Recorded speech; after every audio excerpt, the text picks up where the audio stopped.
evening. Yeah, how are you all doing? Great, I'm great too, and I'm Jasmine Allender, I'm the daughter, and I'm just gonna talk for a minute, set things up so you have an idea of what to expect over the next 100 minutes, and then I'll turn things over to my mom, and she'll introduce you to Ansel Adams, first in the context of her work with him, and then she will take you back to his early childhood in San Francisco and really trace his both artistic and political vision. Then, right around World War II, you can guess why, we will switch places and I will come up and give us a chance to focus really specifically on Ansel's project called Born Free and Equal. We will conclude with a more kind of contemplative few minutes when you'll be able to look at some of Ansel's most well-known images of Yosemite, while we will get to listen to a very rare recording of him playing the piano. So before I turn things over to Mary Allender, I just want to thank you all so much for coming. Special thanks to George and to Kay. Thanks to Mark for getting all the technology figured out. And as a humanities dean, I often am in front of audiences trying to convince them about the importance of the humanities, particularly in this moment. And it's so nice to be in front of Humanities West, where I feel like I get to preach to the choir.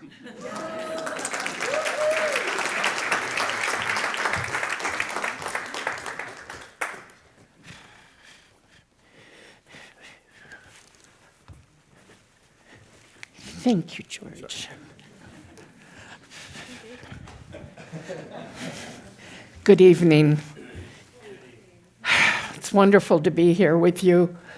And I want to also thank George and Kay for making this possible. And it's just a joy to do this with my daughter, so thank you all. So many good friends throughout my life are in this audience, but I promise I won't cry.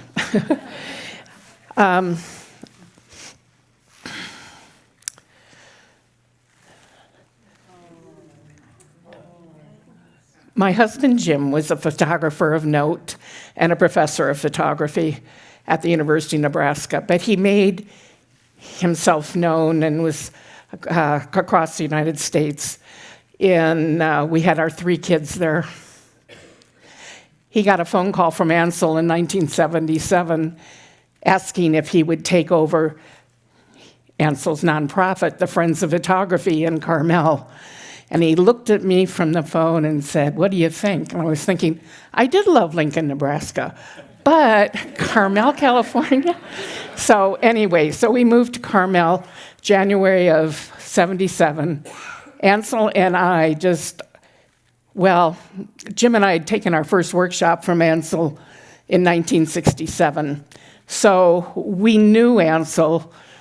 We were on the periphery of his life, but all of a sudden we became really part of his life. I like to cook, and he likes to eat, Ansel. So we got together a lot. And he and I we vibrated. We just had a really great connection. And so in 1978, Ansel was supposed to deliver the manuscript for his autobiography, and he had not written one word. So I was hired in desperation in 1979 to make him write his autobiography. And 1979 was a big year in his life. He was on the cover of Time magazine.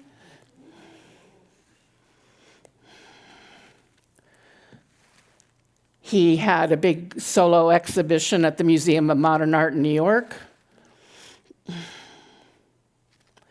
He was awarded the Presidential Medal of Freedom by President Carter.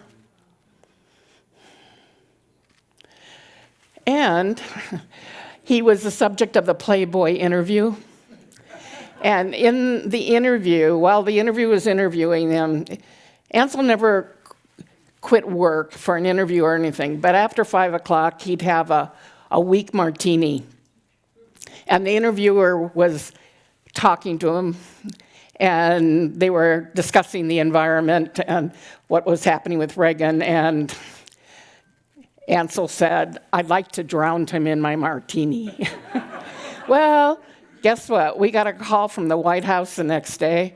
Not that next day, but after it was published. And honestly, they wanted to know, they asked me, why does Ansel Adams not like President Reagan? So it ended up the two men meeting and agreeing on nothing. You can kind of see the social distance. Anyway, Ansel's big thing he was trying to convince Reagan was that James Watt, who was the Secretary of the Interior, must go. Watt brought fundamentalist religion into the Interior Department, and his opinion was the apocalypse is coming, so why not use up all the resources now? So anyway, Ansel had the last laugh. This is Ansel, and as you know, he's a native San Franciscan. But in 1962, he moved to Carmel and built a house, a purpose-built house with his dark room, everything to work. And this is his wife, Virginia. Oh, and you know, I didn't say right in the beginning, do you know what today is? And I've got to tell you, George asked us to speak a number of months ago and had no idea. Today is Ansel's 124th birthday. And I felt it is fated. Anyway, Ansel, this is Ansel's dark room. It was important to him that he make all his own prints. If it's signed Ansel Adams, he made it himself. He had a vertical magnetized wall, and he was able to stand up as he burned and dodged his negatives. That means gave more light or kept the light from there. He had been a classical pianist most of his life, so he kept time on the print by a metronome and counting rather than a clock like most photographers. So I knew when I came to work, if he was in the darkroom, you'd hear the tick, tick, tick of the metronome. So the big deal was to get this autobiography written. And it was hard because he thought no one would be interested in his personal life. And also, I think he was raised in enough of a Victorian time that he didn't want to tell tales. So what we did to get him started is I would write up one question on a 3x5 card, put it in his typewriter, and because he would start work at 8 and I would get there at 9. And that would give him an hour to answer that question. He would answer just one question. He would only do one page. Didn't make any difference if it should have gone for more or been less. He did a whole page, and often if he had to do more, he would turn it and write in the margins. So what we had was just this pile of puzzle pieces.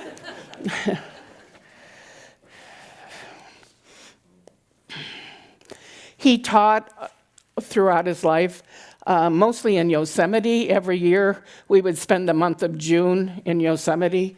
Here he is teaching in his home, surrounded by prints. We would put up what he was working on with push pins.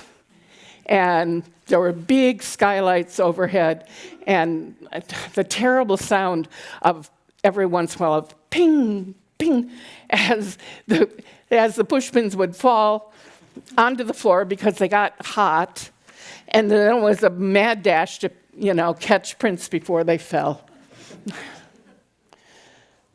So, just to backtrack a little bit, my very first job, my very first day that I worked for Ansel was he informed me I was to be quality control. And so he had just spent the last 2 weeks printing his most popular image, also about his most difficult negative to print, Moonrise, Hernandez, New Mexico. And he sat me down at a table with them, and he went painstakingly over everything he was trying to achieve, tonally, everything. And he said, okay, now I want you to destroy the ones that are not up to my standards. And this will show you how simple-minded I am. I sat there for the rest of the morning and couldn't bear to tear up one. They were selling for $10,000 each then, and I just couldn't. So after lunch, Ansel came and sat with me again, and he said, you know, Mary, you are the only thing standing between me and posterity and what people think of my prints.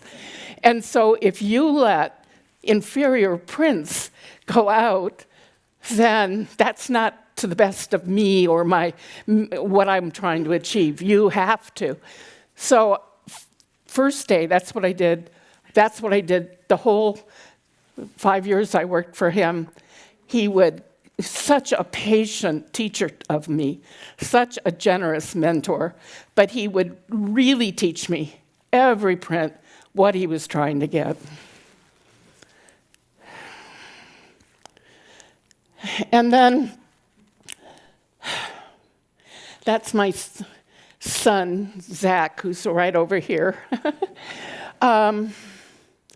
Ansel wasn't feeling well. And so I took him into the hospital, and he was, as you can see, pretty perky and fine. And then the doctors called me at home that night and said that what they'd always thought was he had spots in his lungs, but they always wrote it off to what Ansel called shust, which is mule shit and dust from breathing when he was hiking the trails. But it turned out, no, it was cancer. And he died the next day in my arms. I was there with him.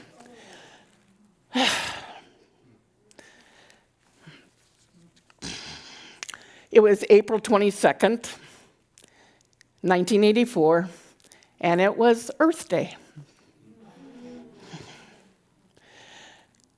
Afterwards, the Ansel Adams Wilderness was declared.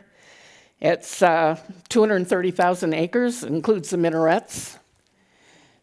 And that little knobby mountain up there was named Mount Ansel Adams. It towers over his favorite place in the Sierra, the Lyell Fork of the Merced River, and his ashes are on top of that.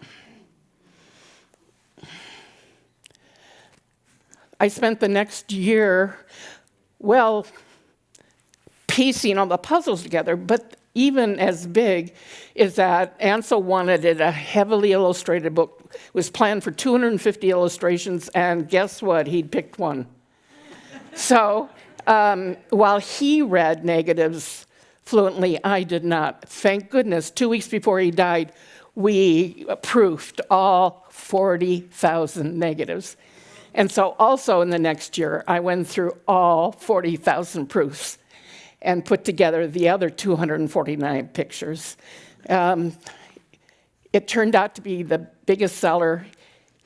It was on the New York Times top 10 list. And guess what? It's still in print. I've always thought that some of the reason it had such appeal was this photograph. As my husband Jim made this on our back deck a month before Ansel died. And then it took me 12 years to find my own voice again and to really consider what I should write about Ansel. And my book was published. This book was published, my biography, in 1996, and then a new edition came out in 2014. So as you can see, my husband took these pictures. The original was in color, But my publisher said, oh no, Ansel Adams has to be in black and white. When President Carter presented Ansel with the medal, he read, "At one with the power of the American landscape and renowned for the patient skill and timeless beauty of his work, photographer Ansel Adams has been visionary in his efforts to preserve this country's wild and scenic areas, both on film and on earth.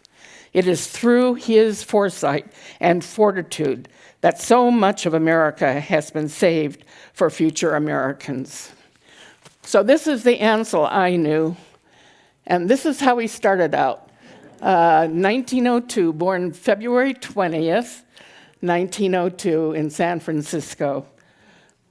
His parents were the man standing, Charles Adams, and on the right, his mom,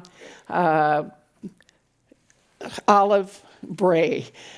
She was 40 years old when Ansel was born, and his father was 36. They built the family house in 1903 on the sand dunes of western San Francisco, and as you can see, the view was across sand dunes and across to the Golden Gate. Ansel, that's the view from the house. Ansel said that he didn't think he would be the same if he hadn't been born in this great beauty, that the great beauty is what buoyed him and defined him for his whole life.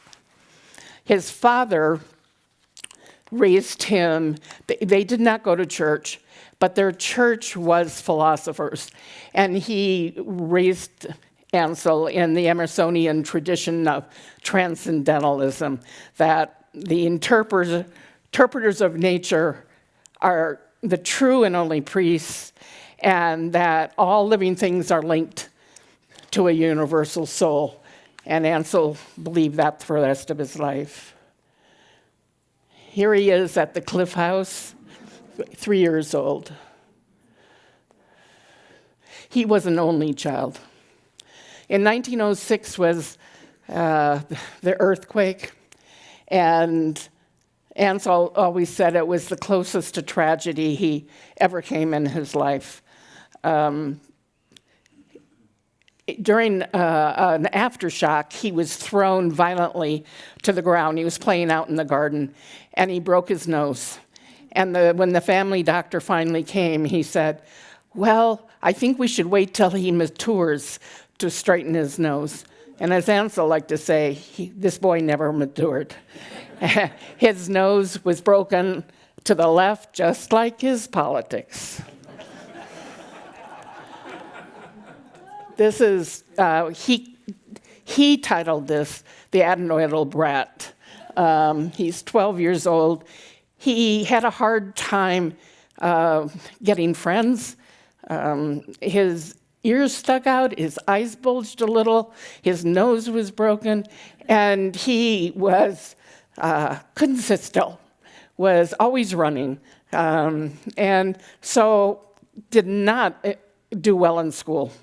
Didn't see any point in sitting there when he could see the clouds scudding by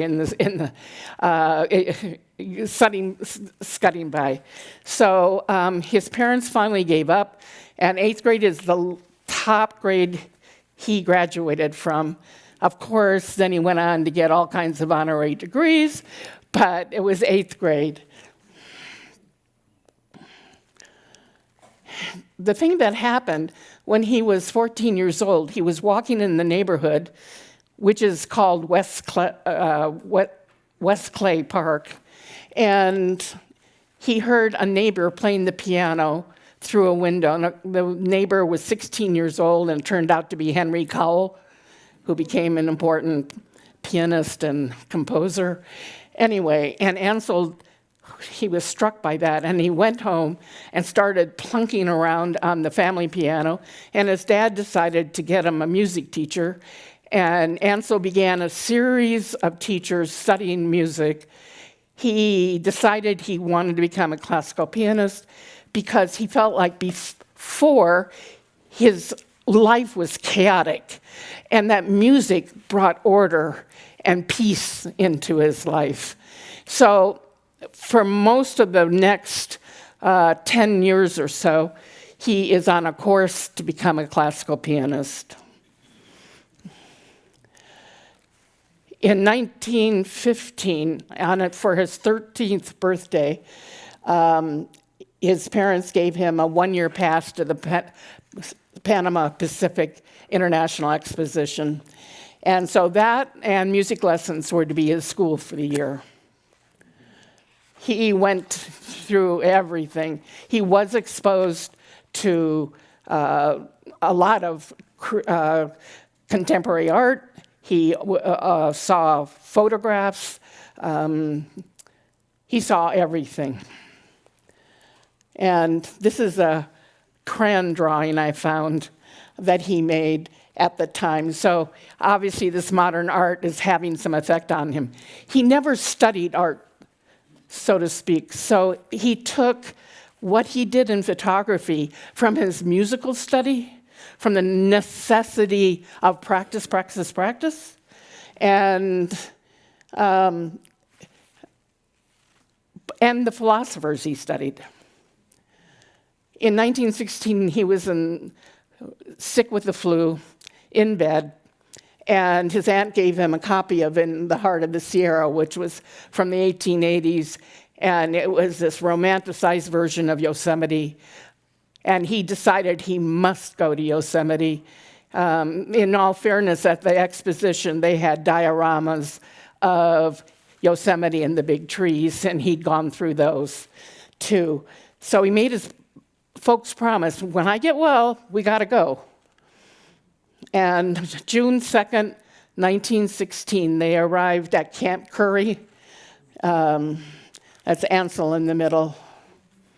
And within the first couple days, his dad gives him Ansel's first camera, a Kodak box Brownie.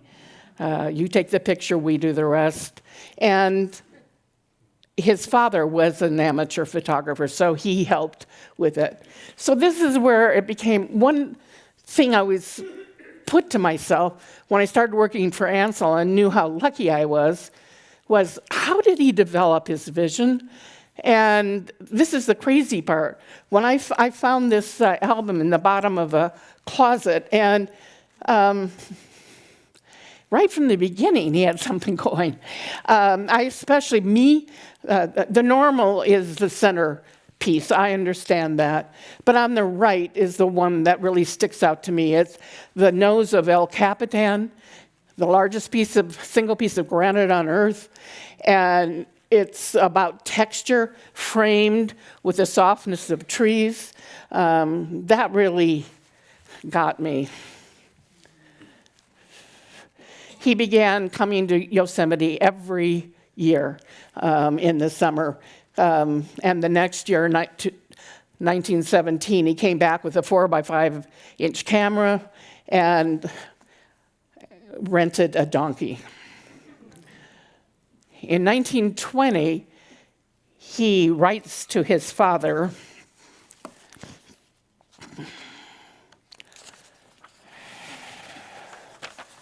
"Dear Pa, the idea was to interpret the power of falling water, the light and airy manner of the spray particles, and the glimmer of sunlit water. I want you to see what I'm trying to do in photography. It is the representation of material things in the abstract or purely imaginative way. I feel quite happy over this picture. To my mind, it's the most satisfactory composition I've yet done. Hope you like it." So this is his first intentionally creative photograph. It is of the Diamond Cascade in Yosemite. And as you can see, it's soft focus, which was the style. The style in vogue was called pictorialism, and they used a lot of soft focus. And then in 1921, the next year, he makes this, Lodgepole Pines, Lau Fork of the Merced. It is also so soft focus, but this is one, while he went to deny soft focus eventually, this one he was proud of his whole life. He loved the quality of light. And then in 1923, Banner Peak and Thousand Island Lake, he again writes, I can recall achieving another layer of meaning in only a few of the photographs taken before 1927. There was one exceptional photograph of Banner Peak and Thousand Island Lake with a glowing evening cloud. I can recall the excitement of the scene, though at the time I had no precise idea of the image I was to make. It seemed that everything fell into place in the most agreeable way: rock, cloud, mountain, and exposure. His best friend was a Sierra Clubber. Ansel had joined the Sierra Club, named Cedric Wright. They had a lot in common. They both were big wilderness guys. Cedric was a musician too, played the violin. And importantly, he introduced Ansel to the writings of Edward Carpenter, the British philosopher. This quote is classic Carpenter. The object of the fine arts is to convey an emotion. And never again will art attain to its largest and best expressions till daily life itself once more is penetrated with beauty. The two friends pledged to dedicate their lives to the creation of beauty. Here is Ansel with Mistletoe.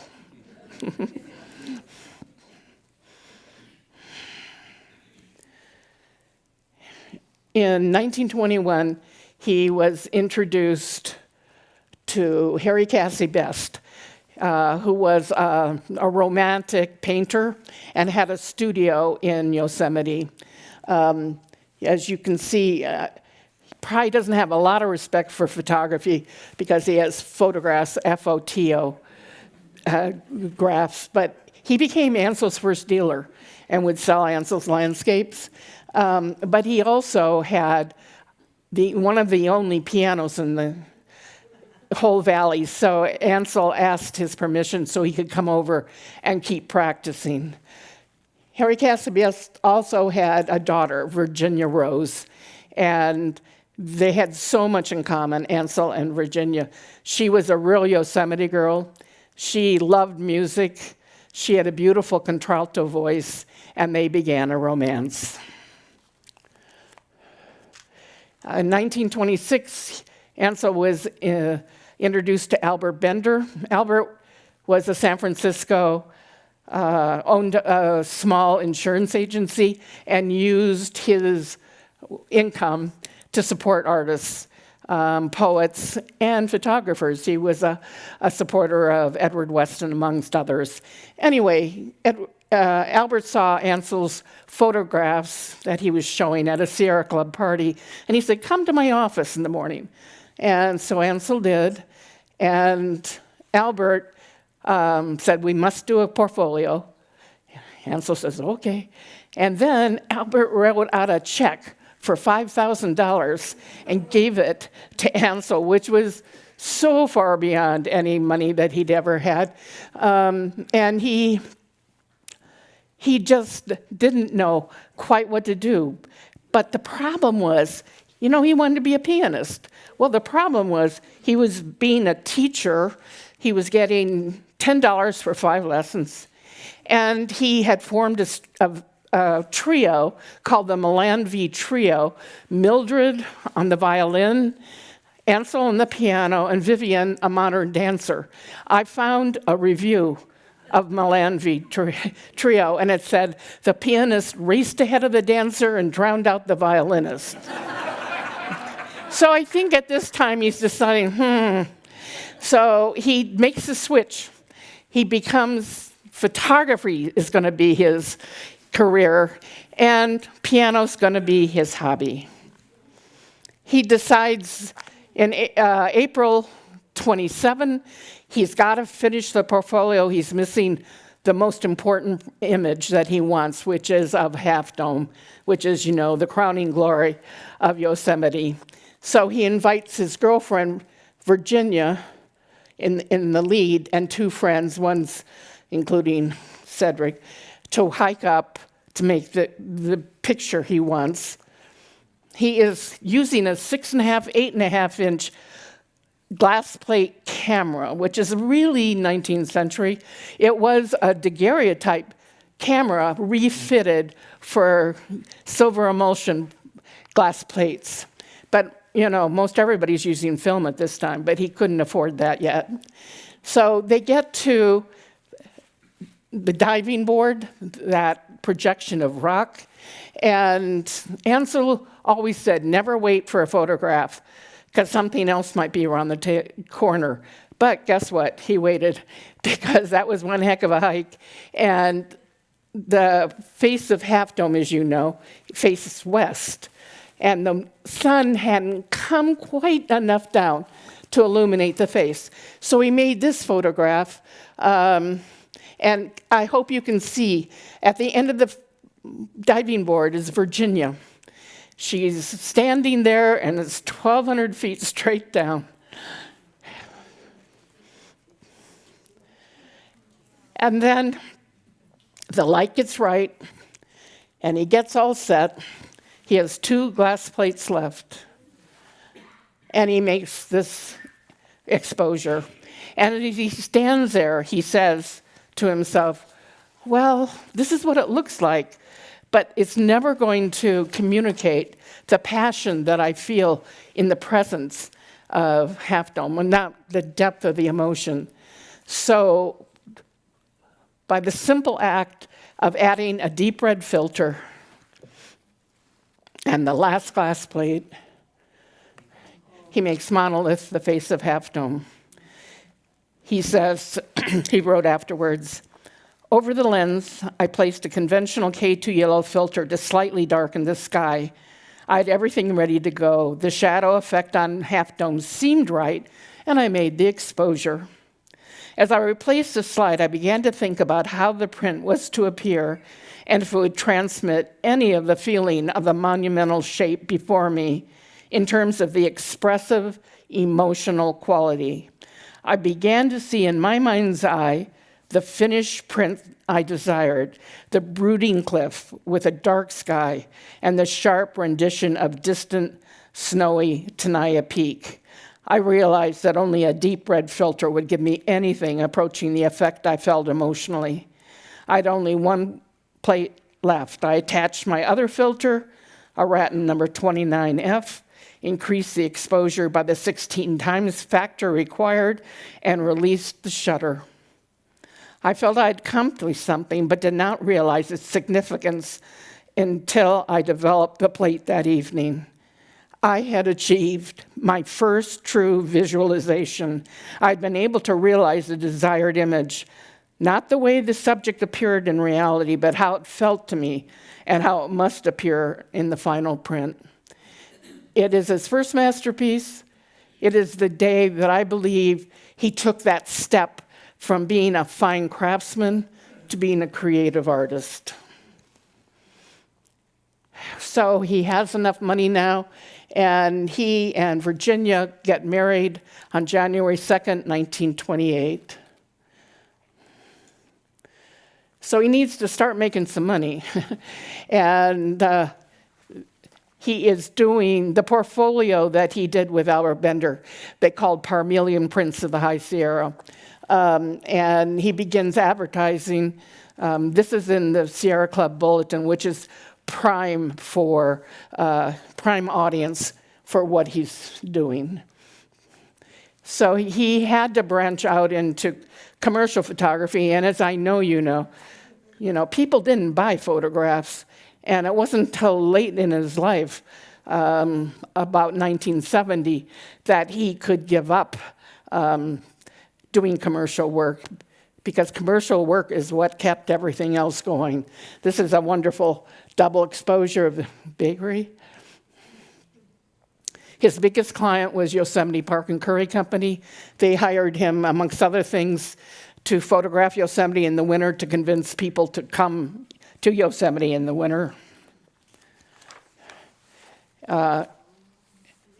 He goes to the Southwest with Albert Bender. Albert didn't drive, so Ansel chauffeured him. Albert introduced him all around. Ansel was just really struck by the adobe architecture and the people. And he returned the next 3 years, and in 1930 published Taos Pueblo, which is a beautiful, fine book. Mary Austin wrote the text, and Ansel's original photographs are all bound in. So every photograph in that book is an original. This is winnowing grain. A man of Taos. In 1931, Ansel buys his first 8x10-inch view camera, which is obviously what everybody thinks of with Ansel are his 8x10 images. And this is literally his first exposure with that camera using film. And this is Golden Gate before the bridge.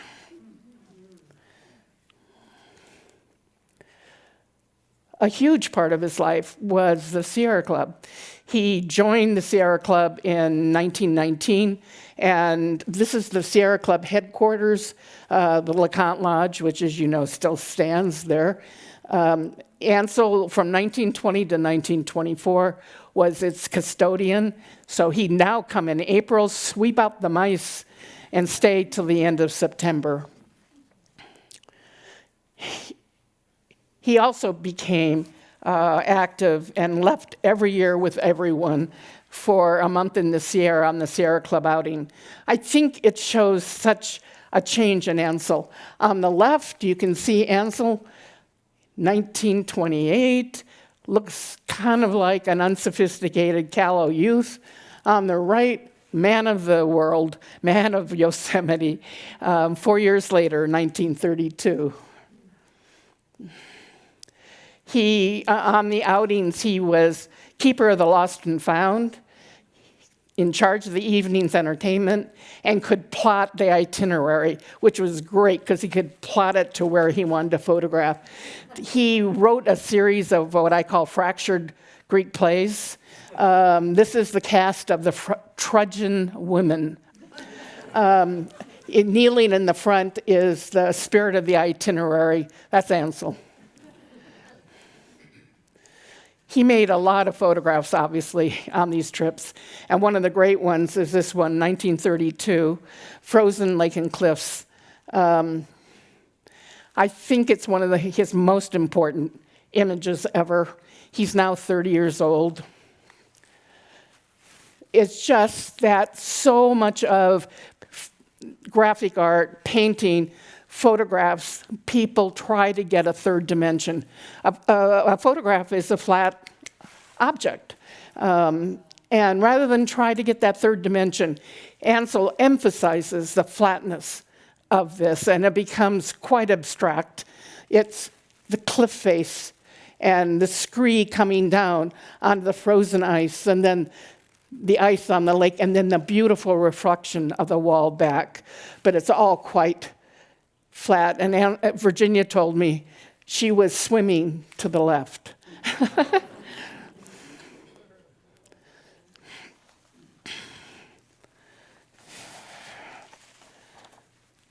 Ansel wrote in the 1932 Sierra Club Bulletin, "It was the first day of the outing. You were a little tired and dusty, but quite excited in spite of yourself. You were already aware that contact with fundamental earthy things gave a startling perspective on the high-spun unrealities of modern life. No matter how sophisticated you may be, a large granite mountain cannot be denied. It speaks in silence to the very core of your being." Ansel was elected to the board of the Sierra Club in 1934, served all the way till 1971, led many battles for the environment till the end of his life. In 1936, he went to Washington, D.C. to testify for the establishment of Kings Canyon National Park. He brought photographs with him and distributed them generously to Congresspeople.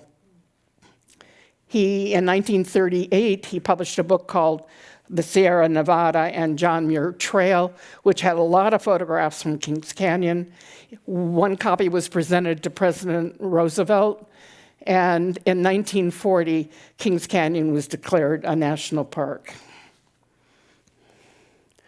Ansel was also a crusader for creative photography. For photography to be fully recognized as a fine art. In 1932, a group of great, turns out, Bay Area photographers banded together at a party, and it ended up with them forming this group called Group F64 after supposedly the f-stop for sharpness that they used. So the important thing with F64 was to celebrate the strengths of the camera. And that meant sharp focus, depth of field, great tonality, and for them, commonplace subject matter, not historical reenactments, which the pictorialists did. Anyway, they had a big show at the De Young. And the founding members, you can see over here, included not only Ansel, but Imogen Cunningham, Willard Van Dyke, Edward Weston, and there were four invited people as well. This is my last book. I knew 5 of the 10 photographers personally, and I just really felt the story of F64 had been told and written by men because the men were writers, the women were not, and that just was the way it was. So I did 16 years, it took me, of research to find the women's voices so they could speak equally, because I do believe it's the earliest art movement where women are equal founders on the ground floor from the beginning. This is classic F64. Ansel made this called Rose and Driftwood. There is texture. There is sharpness in every part of that print.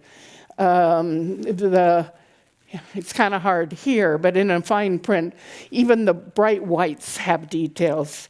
And again, great depth of field. In 1933, Ansel decides his work is ready for national or international recognition. And so the chief person in all of photography in the country is Alfred Stieglitz, who, as you know, married Georgia O'Keeffe, and that was a whole other thing. But he was a great photographer. He had a series of galleries in New York, and at this point in 1933 is one called An American Place. And he just promoted the work of Americans.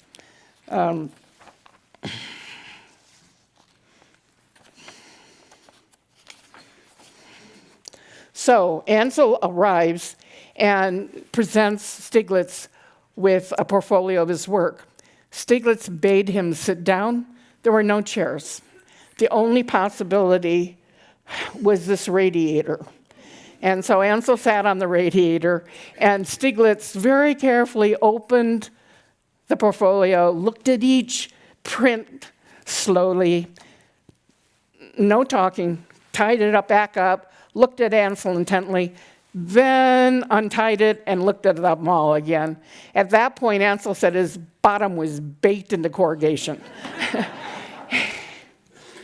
And what happened was he did not get offered a show then, but the men struck up a really strong correspondence that continued in the next couple of years.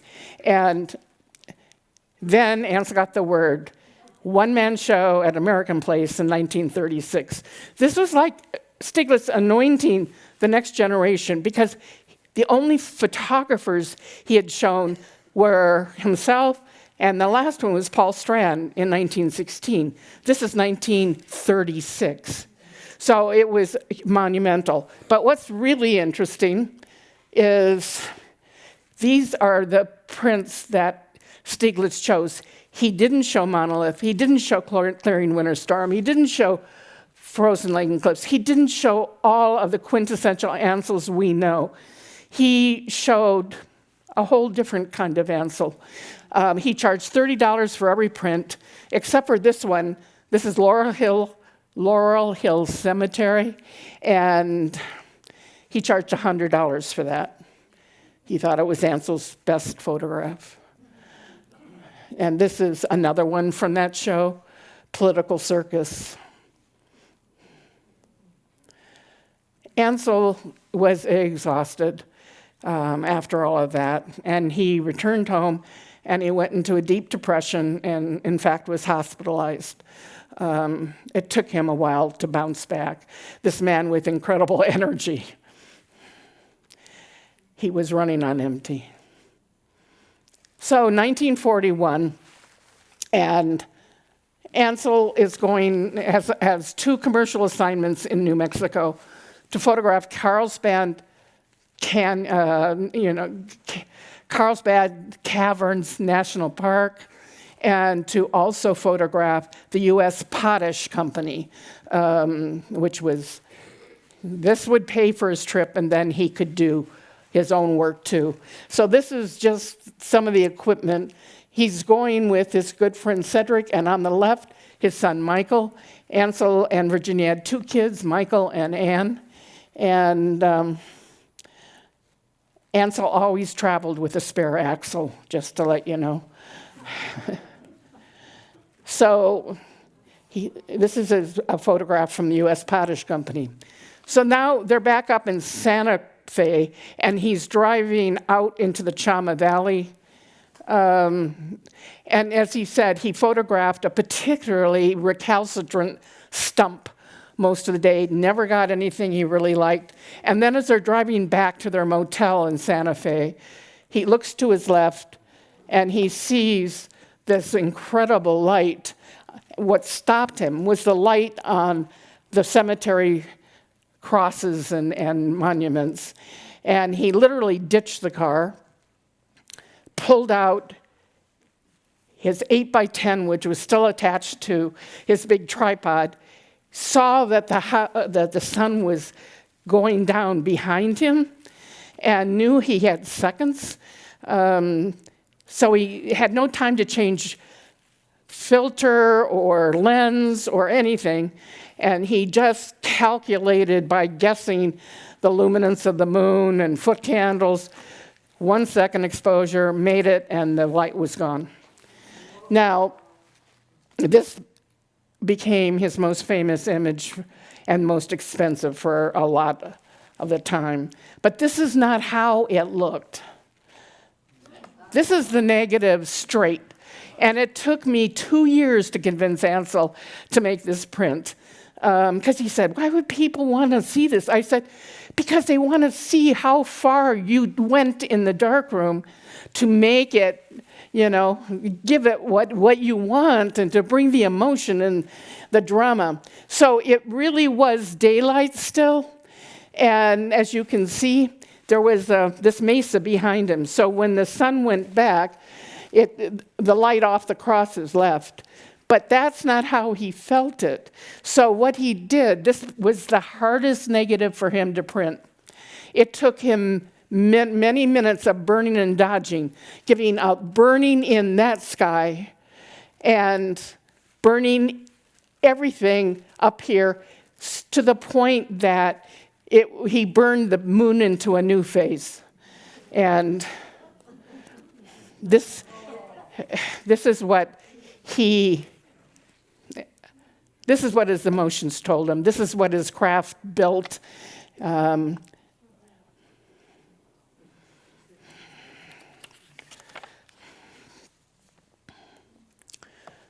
1943, he finally builds a camera platform to put his camera on. As I know a lot of photographers are in the audience, as everyone knows, the bane of a lot of photographs are the foregrounds, so messy. And he had photographed for many years, trying to photograph, this is Mount Whitney and the Whitney Pinnacles, Lone Pine Peak. This is the east side of the Sierra, the Alabama Hills down below. But you can see the problem is all this grass in the foreground. So when he went back in 43, and he got on top of the platform, he was able to make Winter Sunrise, the Sierra Nevada. Wallace Stegner, an old friend of Ansel's, wrote, I have that print on my wall. I've looked at it, studied it scores of times, and every time I do so, it lifts me. It is like hearing the choral movement of Beethoven's Ninth.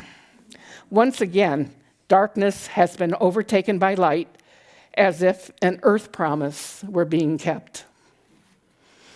Jasmine?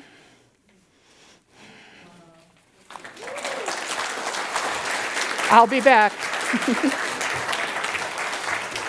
Should I take this with me or leave it here? You can leave it. Do you want water?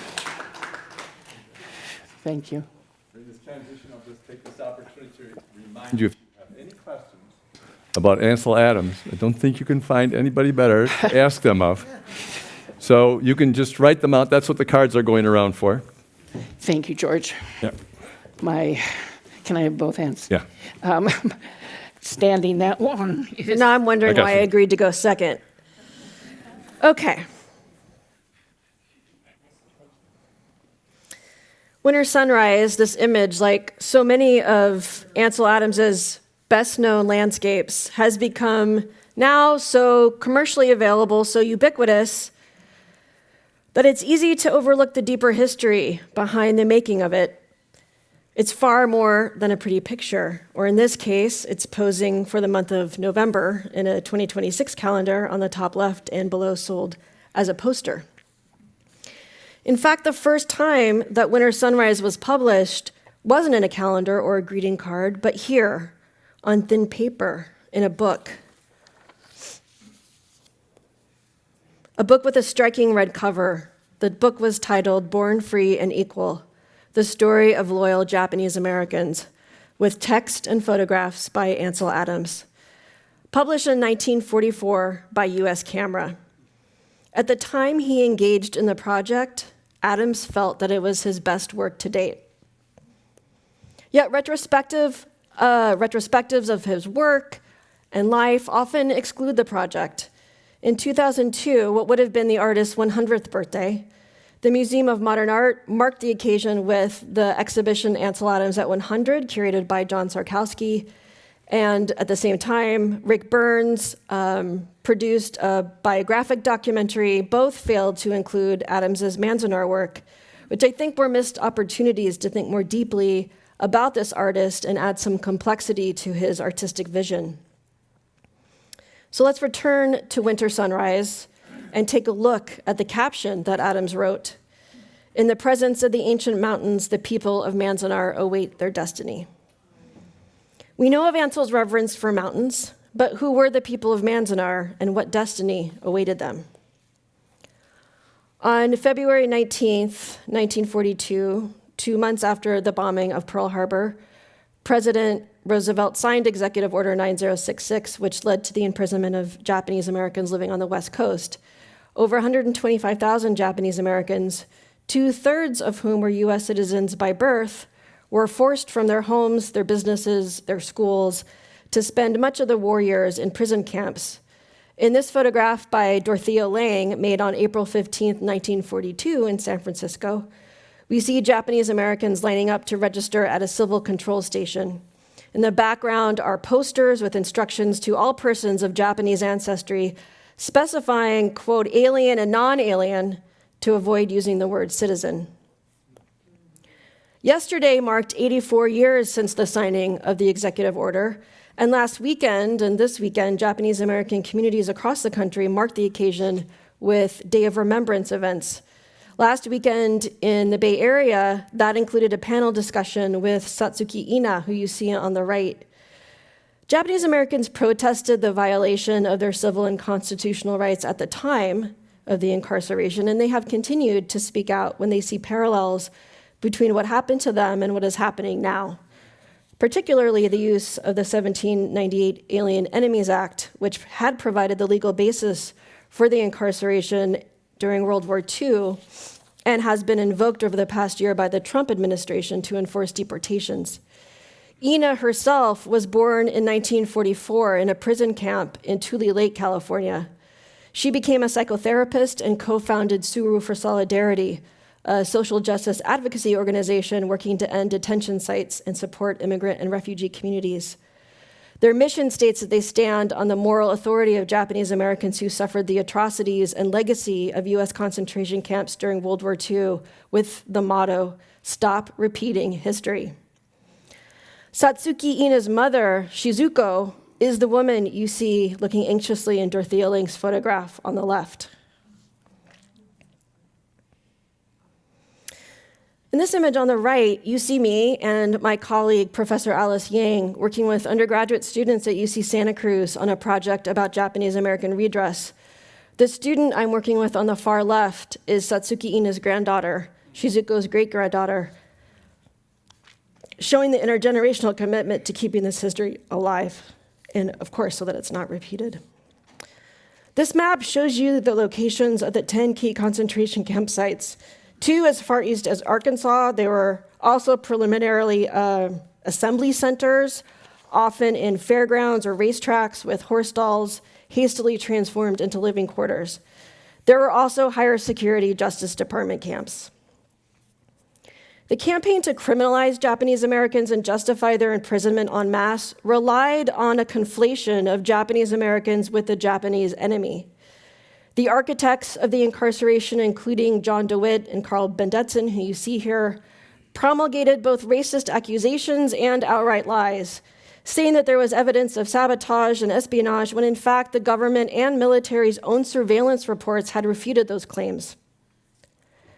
Their racist positions were reiterated in the popular press, and here you see an illustration published in February 1942 by none other than Dr. Seuss, in which a homogeneous mass of smiling men line up to grab their boxes of TNT from a shop called Honorable Fifth Column.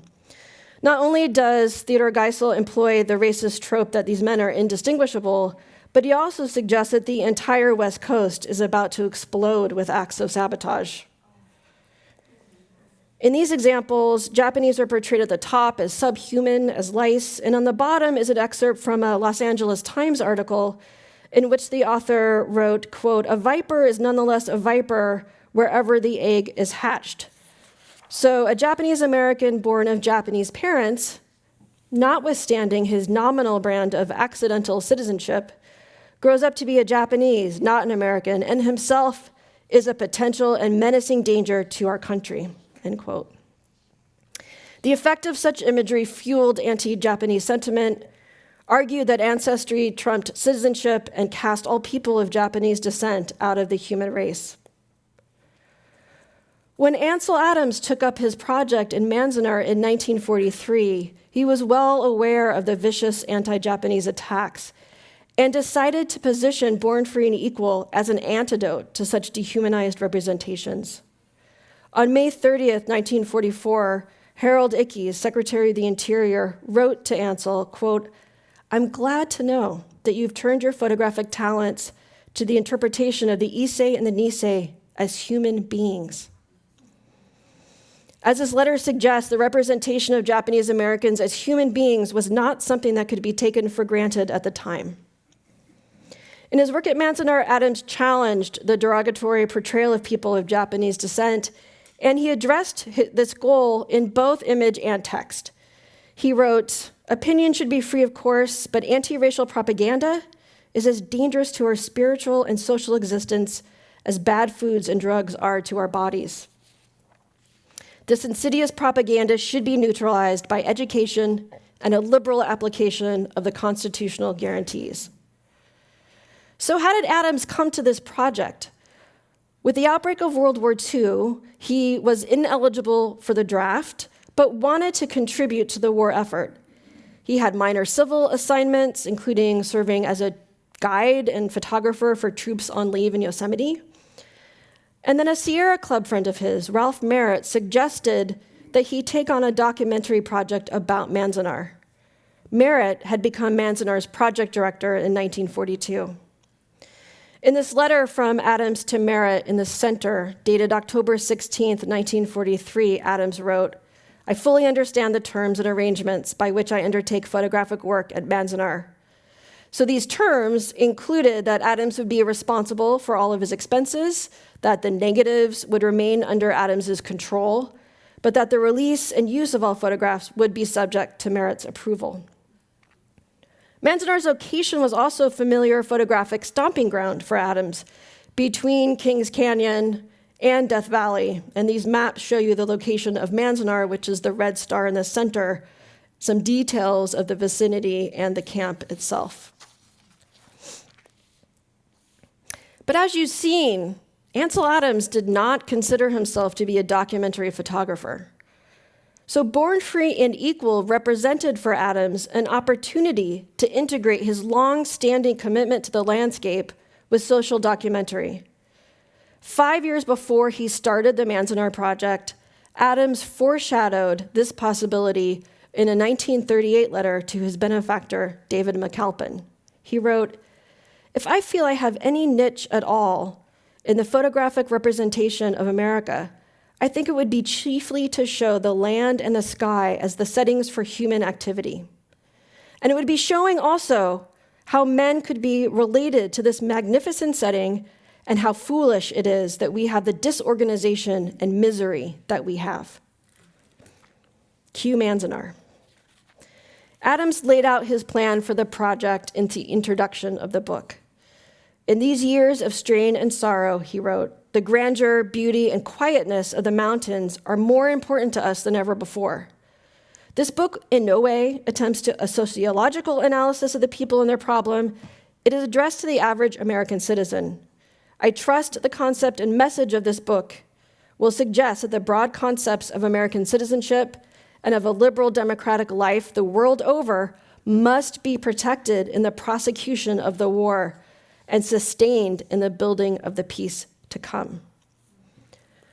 If the constitutional violations of imprisoning citizens based on ancestry and without due process weren't obvious enough to readers, Adams included the text of the 14th Amendment, guaranteeing both birthright citizenship and due process. He follows with this arresting portrait, an American schoolgirl.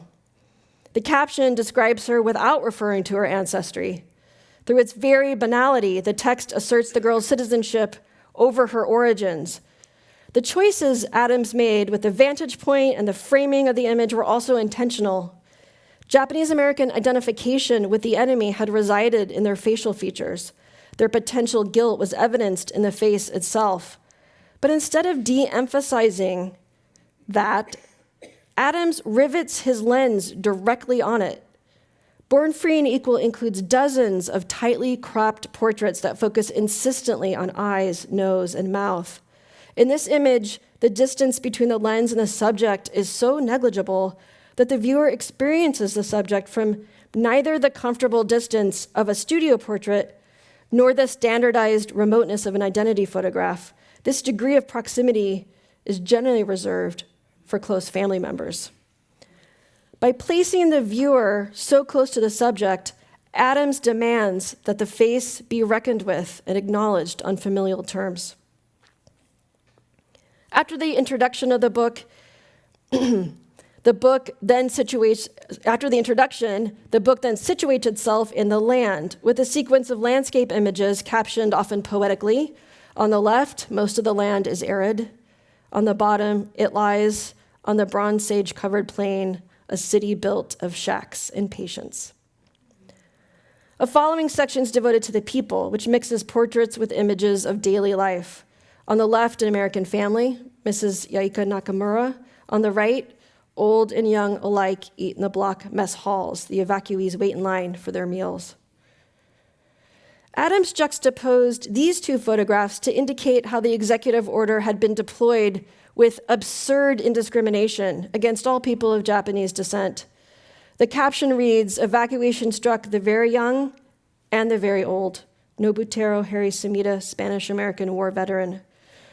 One photograph depicts vulnerable innocents, while the other is of an aged veteran who, under any other circumstances, would have been venerated. Children identified as having Japanese ancestry were actually removed from orphanages and placed behind barbed wire.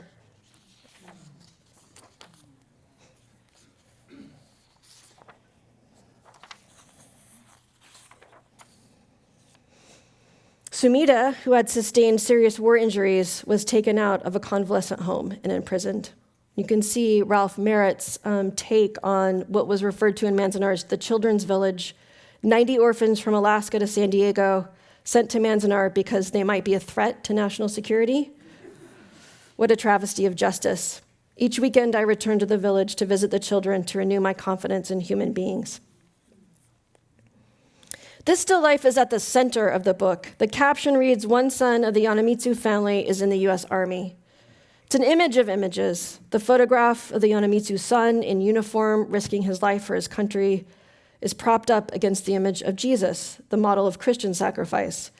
Next to them, 2 letters rest against a plant. The letters are the correspondence between Bob and his sister Lucy, letters addressed to Lucy in a concentration camp, while her brother Bob writes from a hospital in Missouri.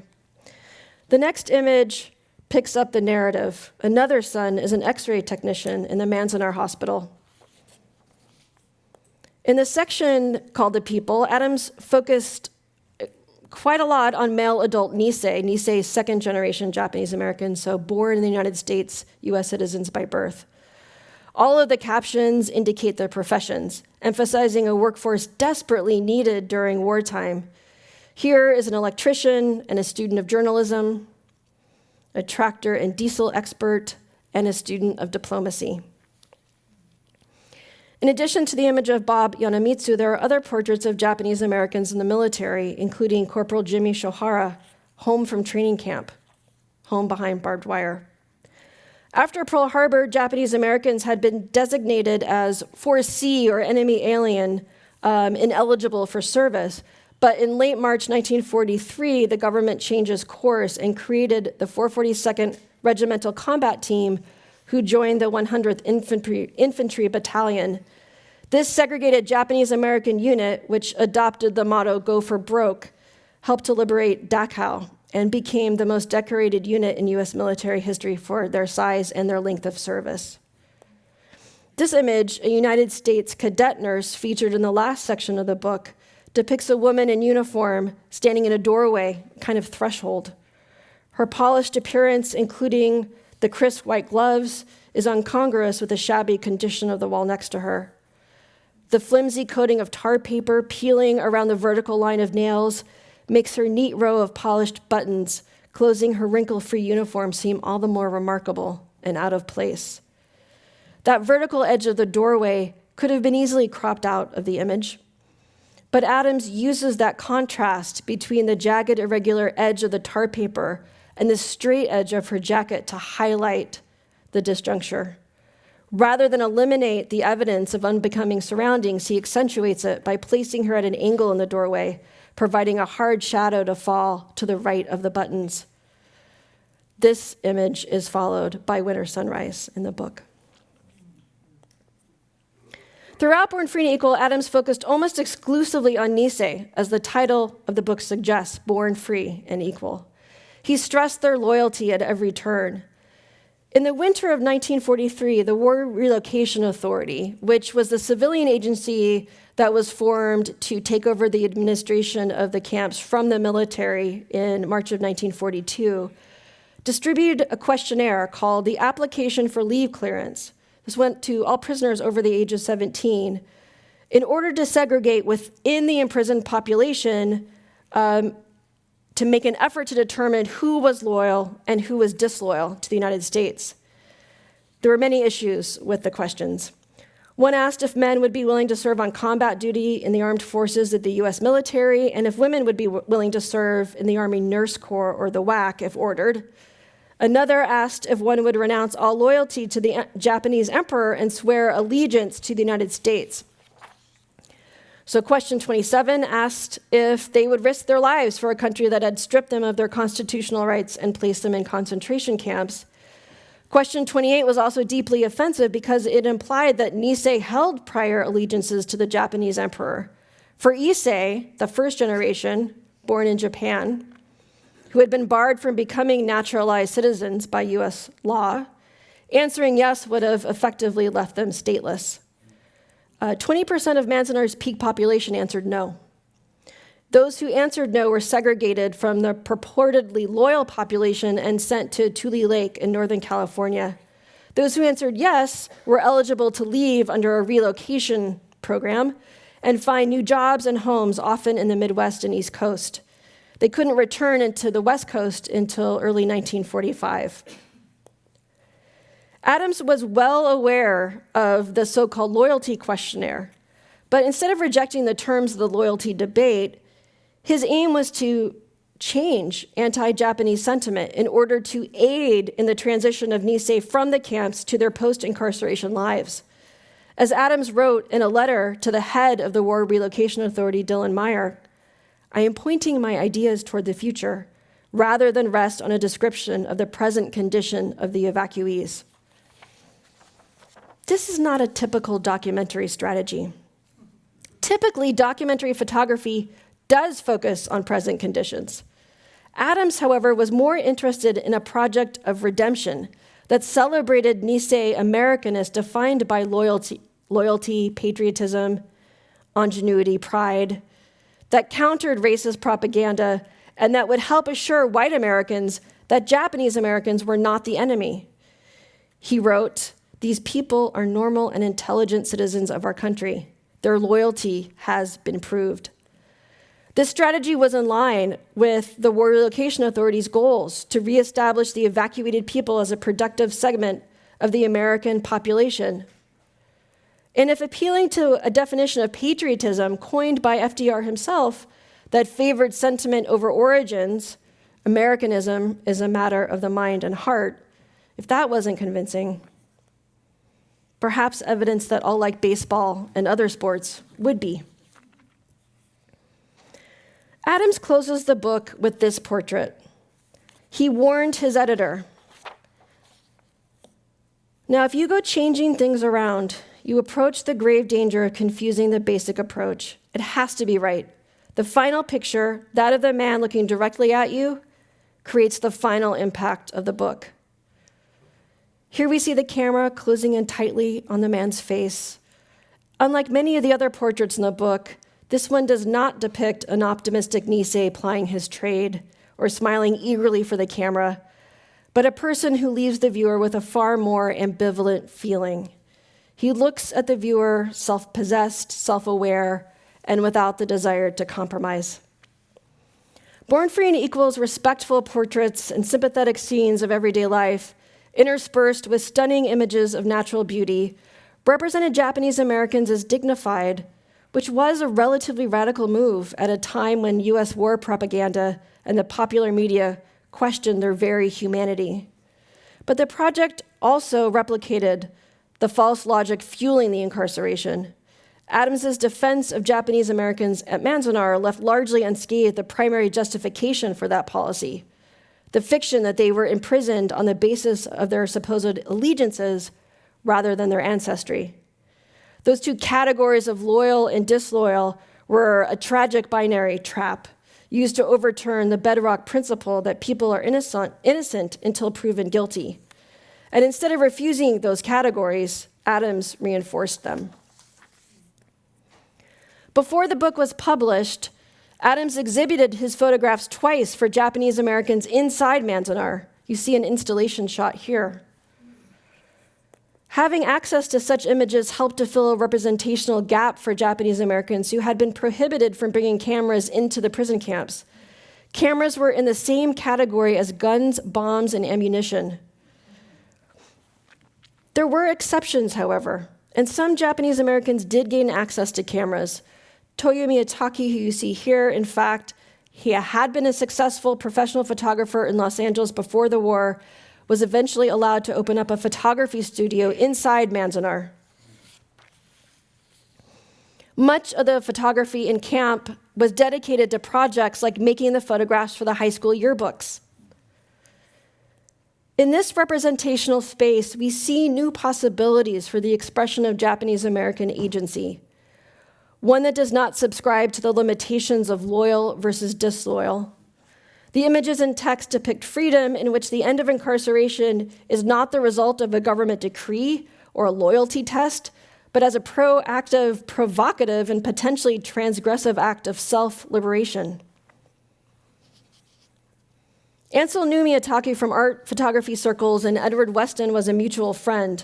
While in Manzanar, Ansel helped with the yearbook photography, and here on the left, we see an image of him photographing the high school play, which was included in the yearbook. And on the right is Ansel's photograph of Miyatake and his family, which was included in Born Free and Equal. Born Free and Equal, the book, was actually part of a much more ambitious project. In addition to the book, Adams had envisioned a series of opinion pieces he was going to publish in national newspapers, as well as a major traveling exhibition that would originate at the Museum of Modern Art in New York, whose Department of Photography he had helped to found. Unfortunately, he faced disappointment at every turn. His opinion pieces were rejected, and the exhibition, of which you see an installation shot here on the left, was greatly curtailed. The museum refused to travel the show, reduced the length of its run, censored its text, and relegated it to the basement. After 2 years of work on the Manzanar project, Adams, disappointed, turned away from social documentary.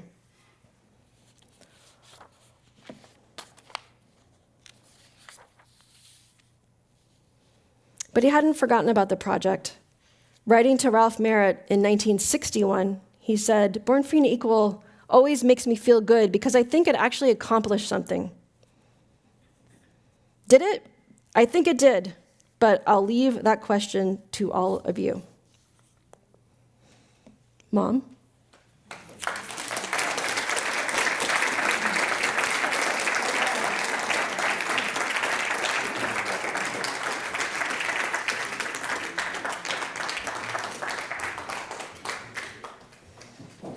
Again, a reminder, if you have any questions, fill out one of those cards and we'll be getting to that soon. We'd like to conclude this evening with, as Jasmine mentioned, a selection of photographs from Ansel's favorite place, Yosemite. And accompanying will be him playing, it's a rare recording from 1943 of him playing the Moonlight Sonata. But before we play, I'd like to read this letter that Ansel wrote to Cedric in June 1937. Dear Cedric, a strange thing happened to me today. I saw a big thundercloud move down over Half Dome, and it was so big and clear and brilliant that it made me see many things that were drifting around inside of me. For the first time, I know what love is, what friends are, and what art should be. Love is a seeking for a way of life, the way that cannot be followed alone, the residence of all spiritual and physical things.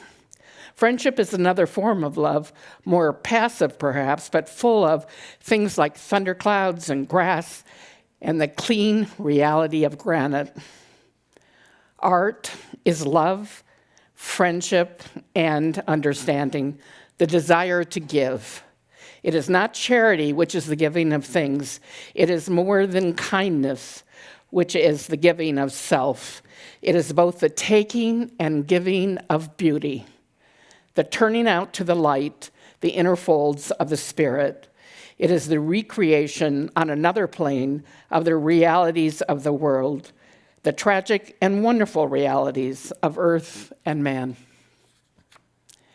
Mark, the music, please.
Ansel wrote,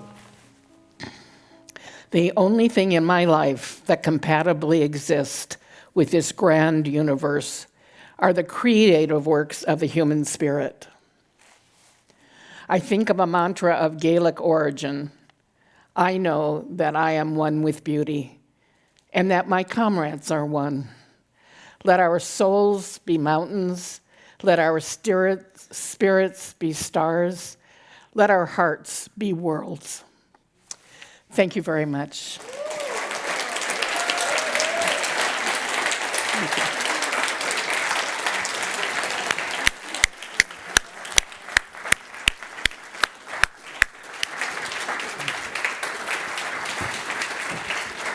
There you go. I can take one of these. You do it all. I do. Go ahead, Kay. You can go to the podium, maybe. Huh? Yeah. So we have questions from the audience. And there's one thing I'd like to remind before we start the Q&A, and that is Humanities West has been around since 1983, and we're devoted to highlighting the highlights of human history, the other 5% that I didn't mention before, and this is clearly one of them, that people will find the beauty in both relationships and nature where we live. And any organization that's been around that long goes through milestones. Unfortunately, we had a couple last year. Judy Workman, who was chairman and executive director at a very low point for Humanities West in 2005 when it nearly went under by accident. And she came in and stepped in and protected it. She passed away last year. Crystal Van Rogoff, Peter Van Rogoff's wife, big supporters of Humanities West for decades. She passed away last year as well. And Vance Carney, someone who was just in our audience for decades. And when he passed away maybe 2 or 3 years ago, left Humanities West $50,000 to keep doing these programs. So just wanted to mention that. And now let's do the Q&A.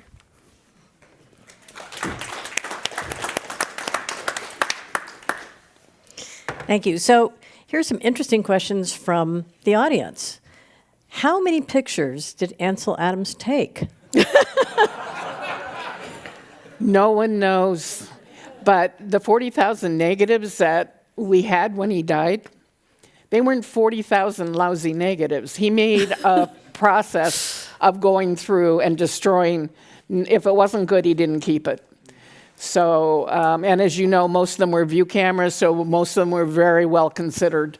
That's the best answer I can I mean, give you. it's far fewer than any photographer. Any of you, how many photographs do you have on your cell phone right now? It's so... 40,000? I've taken 40,000 images, I will bet you. Not good ones. Yeah, but there's a difference between snapping with our cell phone. I know. That's what I'm saying. It's like it's not that many. And That he had 40,000 sounds like a big number, but he's dealing with glass plates and then film, Right. and you have to be much more like you. Some of you remember the analog world, no? Right? You have to be much more considered and thoughtful. Yep. Because it sounds like a big number, but it's really not anymore. So another audience member asks, can a person of average means afford a signed print by Ansel? Tell us a little bit about what Now? what Ansel's photography was worth during his lifetime Definitely not. and what it's worth now. Can a person of Okay. average means? What you'd have to define average means. You'd also have to, if that person of average means, if that was their goal in life to save money to buy the photograph, possibly. But there's somebody who's in the audience. Which she did. She bought a Ruth Asawa drawing because it was just such a goal. It's true. Just True. after I finished graduate school and I put it on layaway. But That's Ansel's, how much, what did they go for? Ansel's work has Okay. increased in value Yeah, it has. dramatically. It has. They go for anywhere from, if it is signed by Ansel, it is by Ansel. It means much more. There is an exception to that. Ansel, beginning in the 1950s, you could go into, really before that, go into Best Studios, which is now Ansel Adams Gallery in Yosemite, and buy what he called a special edition print. They are 8x10s that are made from the original negative. At first, Ansel made them, but that was a long time ago, and I really don't see those coming up. But then in the 50s, he had assistants make them, and he signed them until 1962. And from 62, and then an attorney told him, you really shouldn't be signing them. And then from 62 to 64, he initialed. And then after that, he never signed. So the important thing is to look at the verso, the back of the print. If it says special edition, I think now they're being sold in Yosemite for, I'm going to get it wrong. Someone here might know better, but somewhere around $300. And they used to be, when we first started going, like $25. So as far as the fine original print, they go all the way up to the most that I've seen sell is a surf sequence sold last year for, I think, $750,000. It's the big boys, the big important ones. The larger the size, the more expensive. But they can go in the 100,000s as well. But he was so productive. You can buy a wonderful print for under 10,000, 3, 4, 5,000. Seriously, so don't give up. But there was somebody who I talked to before the event who their sob story about Ansel was, I don't know what year this would have been, but decades ago, was also a grad student at the time, so couldn't afford it. But an Ansel Adams portfolio of 6 prints was $100. The Manzanar exhibitions inside the camp, the Japanese Americans who were there could buy the prints that Ansel made. I think it was $1 per print. Still a lot of money then. How did Ansel learn about the technicalities of darkroom work? That is a very, very good question, because he never shared a lot about that. He did, as you know, 1916, push the button, we do the rest. He did not develop his films or print them. But starting in 1917, he started studying with a professional photographer that was in the neighborhood, and he would go and use the darkroom there. And remember, his father was an amateur photographer, so his father taught him quite a lot. And they put in a darkroom right in their house. And Ansel used that basement darkroom of his parents' house for many, many years. So he's self-taught. But then because he was such an important teacher to so many people, Yeah. and did things technically that were extraordinarily difficult, but then tried to translate that into the technical series, like books that he would write for others. Right. He developed the zone system, for example. And so he was essentially, even though he was self-taught, was then able to create a bunch of materials, workshops, publications, et cetera, to help teach other photographers about how to work with black and white. He really believed in an alternative school situation, alternative way to work, to teach, and he began teaching workshops in 1935, because as you know now, he did not fit.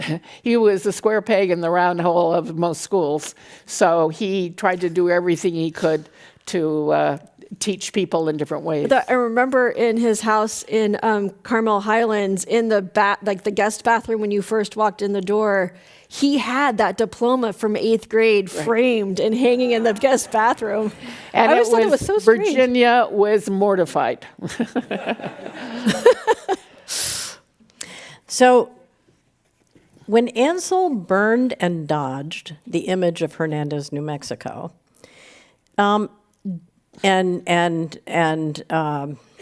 the question really asks, once he had an image that met his approval of Hernandez, New Mexico, did he make a new negative to print that picture from then on? No. It was always that original. You would question. get degradation of the image if you did that, and absolute pinpoint sharpness was extremely important to him. So each one Each one. was burned and dodged Yeah. to that point. Yeah. And can you tell them about how many moonrises you think are out there? I used to get that question all the time.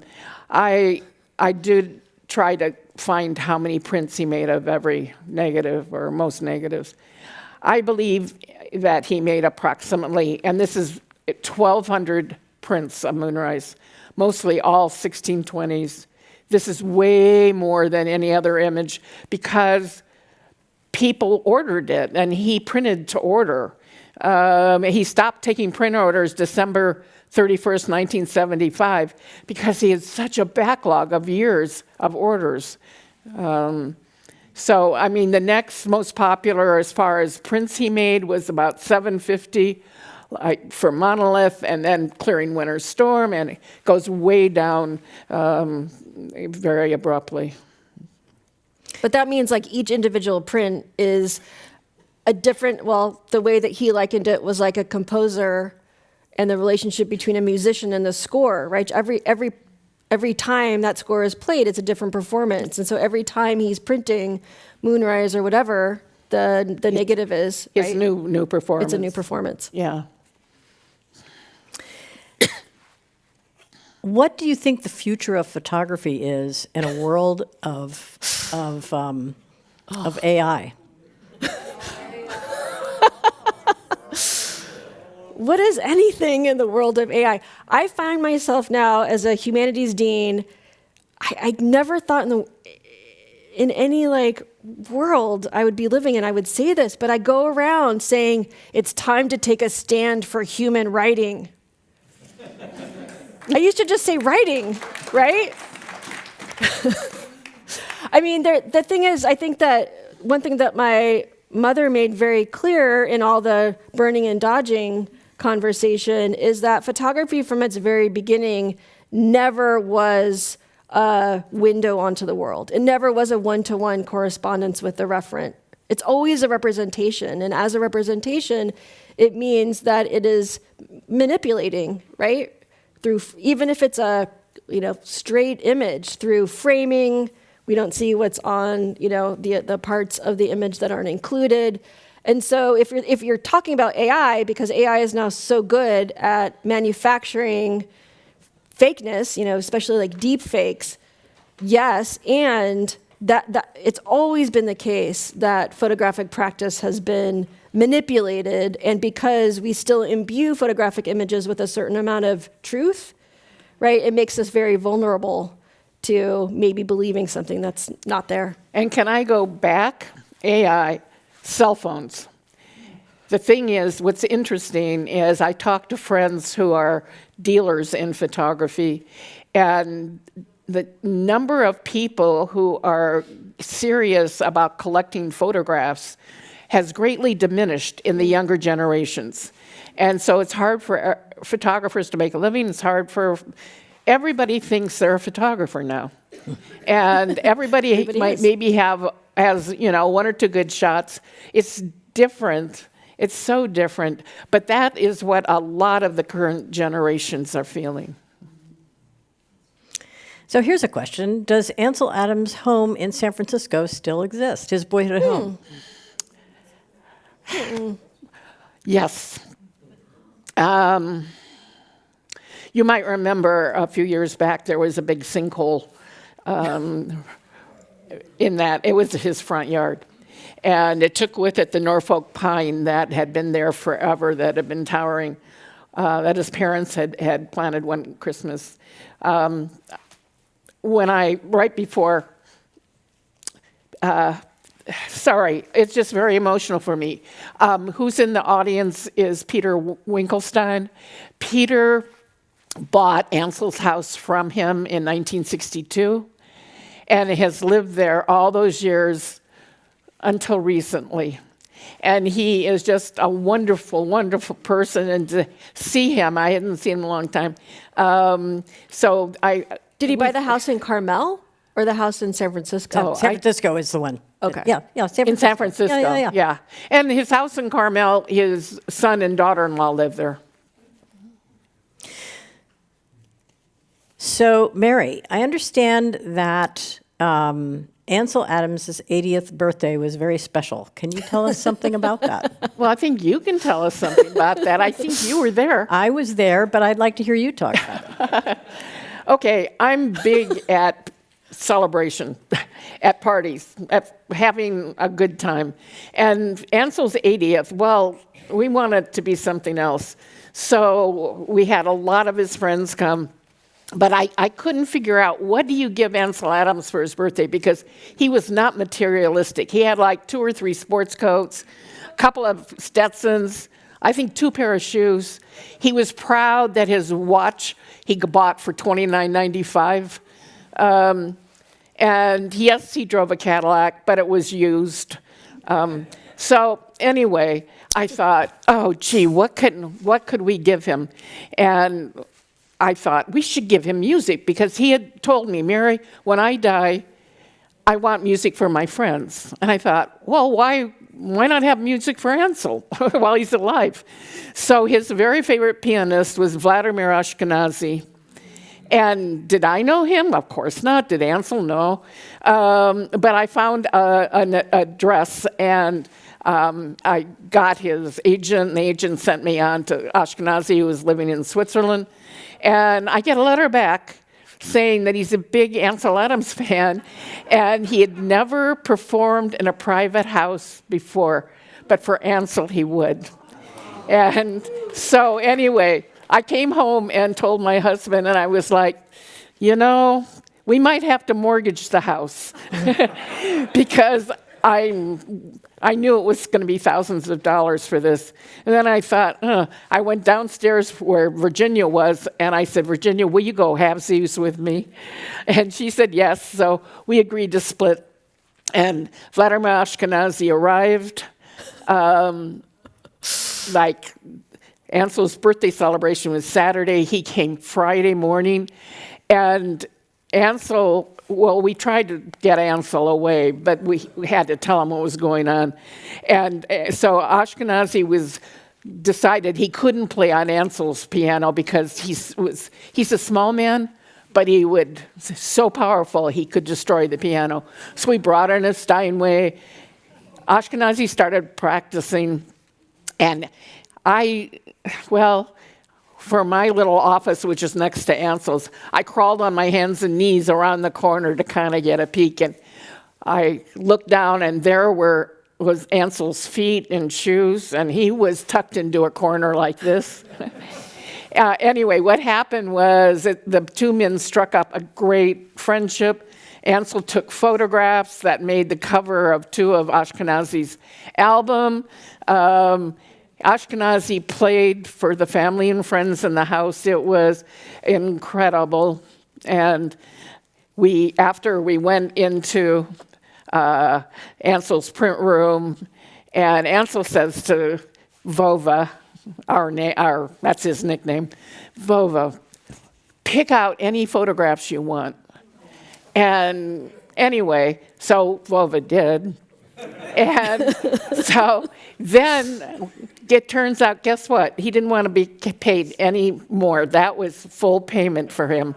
It was extraordinary. The men became good friends. Ashkenazy bought a house for he and his wife and kids up above Ansel's. He had houses all over the world.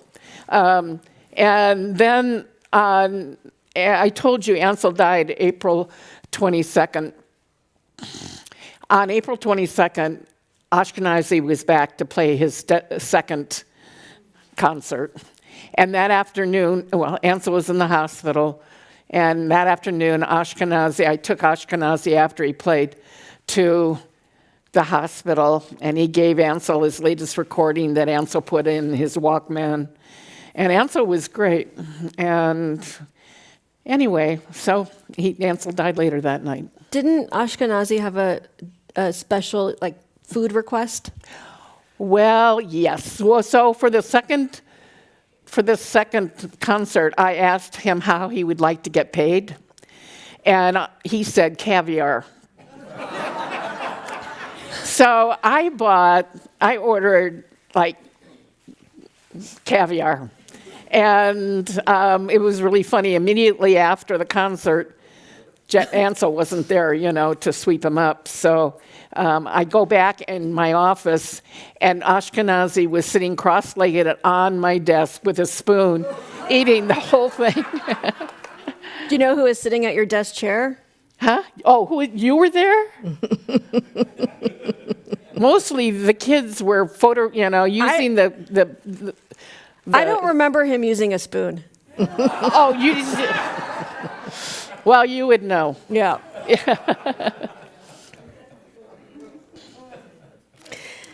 So another question. This person is asking, isn't it the case that the F-64 philosophy included no manipulation of prints in the darkroom? And if so, how is it that Ansel manipulated prints? Well, Yes. And no, No. because Ansel did manipulate. He transgressed that way. Edward Weston was much more purist about that, no manipulation. But Ansel didn't let that hold him back. So that was an exception. And then someone asked, who in the audience has met Ansel Adams personally? So anybody out there, raise their Yeah. hands. 1, 2, 3, 4, 5, a number. 6. Yeah. Got to raise my hand. 7. So He was yeah. always listed in the phone book, and people just feel terrible because you could call up on the phone, and if you called, he'd invite you for drinks at 5 o'clock. True. Yeah. Now you know. A little late. Yeah. So can you tell us something about Ansel Adams teaching photography? Didn't he have classes that he taught? I think I mentioned in the lecture, he started teaching workshops in 1935 and started workshops in Yosemite in the 50s, taught there then moved it to his house the last couple of years and taught until right before he died. It was very, very important for him to share what he knew. Did he also teach at the San Francisco Art Institute? He was the founder of the first department of photography in a college situation, and that was the photography department at the San Francisco Institute of Art. Well, thank you. I think that ends our program tonight. Thank you for all those wonderful questions. One more question. One more question. We have a live stream audience, and one of the members of the live stream audience sent in a question for you. Were there other repercussions to Adams siding with the Japanese Americans besides his exhibit at MoMA being hidden? I mean, repercussions in terms of his professional life. Yeah. He didn't really, although he felt very strongly about the project, and as I said before, was very proud of it. He and his, friend Ralph Merritt supported it. It didn't go anywhere after that. So he was, I think, incredibly defeated. And this idea that he had to combine social documentary and landscape, but do it in a way that was sort of speculative, for the future, isn't something that he necessarily tried again. Interesting. Great. Well, Thanks. thank you. Thank you. To the audience, too. Our live stream audience, thanks for joining us directly. And so ends another event at the Commonwealth Club in its 124th year of enlightened discussion. And for Humanities West, it's our 43rd. I think Commonwealth Club just celebrated its 123rd anniversary a couple of days ago. Wow. So Yay. thank you very much, Kay, Mary, Jasmine. And thanks for joining us. Thank you, George.